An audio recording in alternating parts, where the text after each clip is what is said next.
Reducing the impact of red tide. These are the points I'm going to go over in the presentation for red tide. And in my research, I have discovered 2 reasons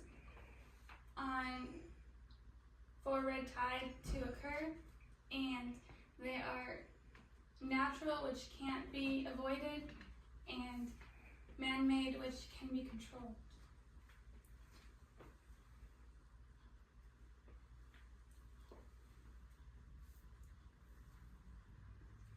According to Shumway from the reference book Harmful Algae Blooms, there is a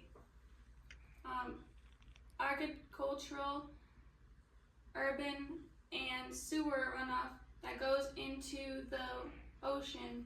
Also, there is septic tank leaks that create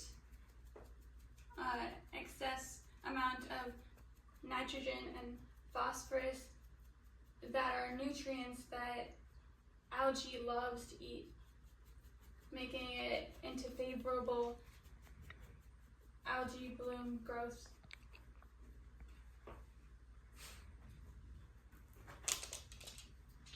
Now we know what the problem is for red tide.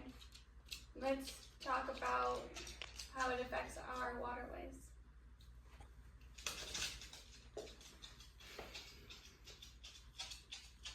So, according to Grammatica, the higher amount of phosphorus levels due to runoff create more algae, like I said previously, but then too much algae, when it eats too much nutrients, creates harmful algae blooms, otherwise known as red tide.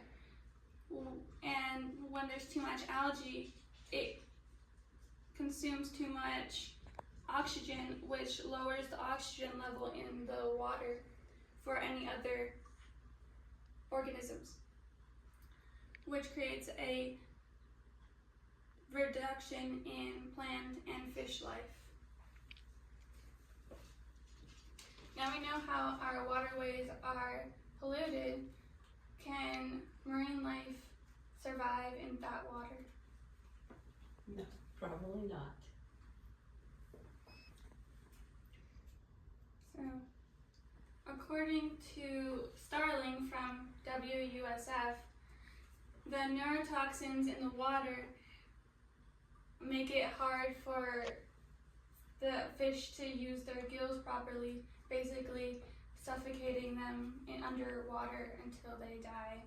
And the neurotoxins affect the sea creatures' nervous systems, making them unable to move, like the sea turtle.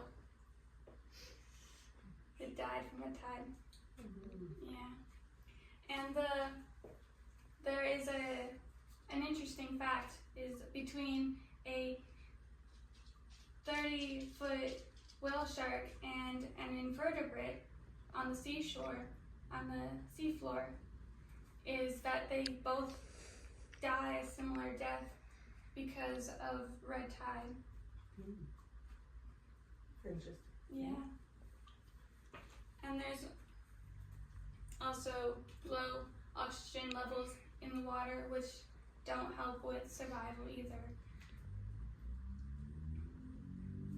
So we've learned that marine life is harshly affected by red tide. And how can we help with the water pollution and minimize red tide?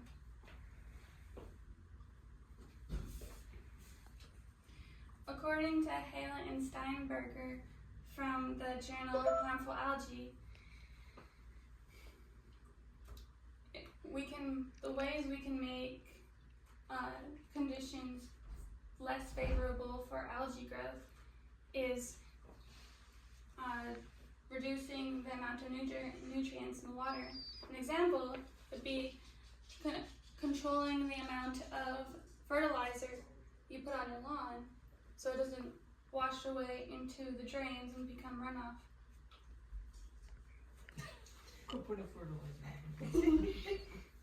Also, another way is safely removing and disposing of dead fish on the beach, as well as using systems to predict and monitor red tide to see if the blooms will be big or severe.